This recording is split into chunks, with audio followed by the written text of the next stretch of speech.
Housemates, hawak ko na ang resulta ng ginawang Ligtas Challenge ng 5 nominado at gusto nyo na bang ipaalam ko sa inyo ang nilalaman nito? Christian? Disadvantage nga ba na walang tumulong sa'yo o mas naging focus ka sa pagharap ng Ligtas? Fenech?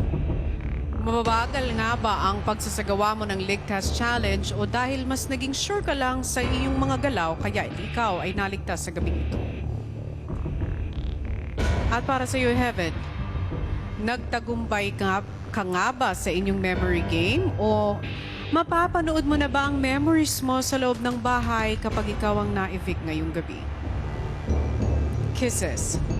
Advantage nga ba na alam mo ang mga gamit ng pampapaganda kaya patuloy nagaganda ang kinabukasan mo bilang teen housemate? Marco, nakalamang ka nga ba dahil dalawa ang tumulong sa'yo o nakagulo lang ang ibang teen housemate sa iyong diskarte? Ang babanggiting kong mga pangalan na ligtas ay in no particular order. Ang unang ligtas sa gabing ito ay Heaven.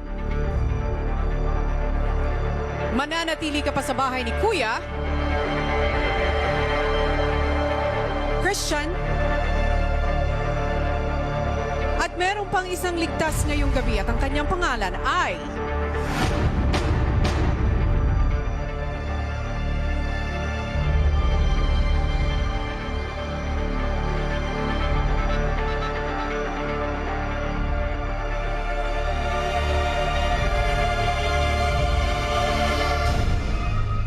Marco.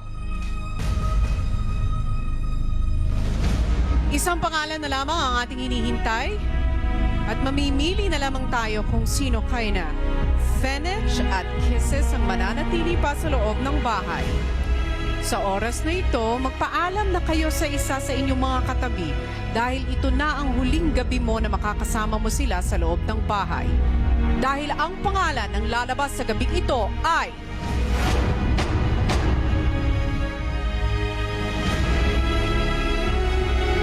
sa aking pagbabalik. Thank you, housemates.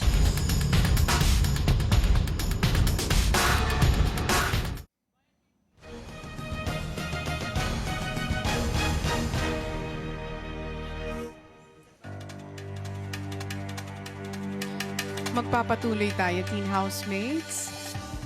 I'm sorry, Kisses at Fenech. Alam kong very emotional kayong dalawa.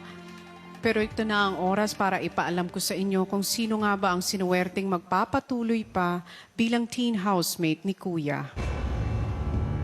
Ang una kong babanggitin ay ang pangalan ng ligtas ngayong gabi. Congratulations because you made it tonight.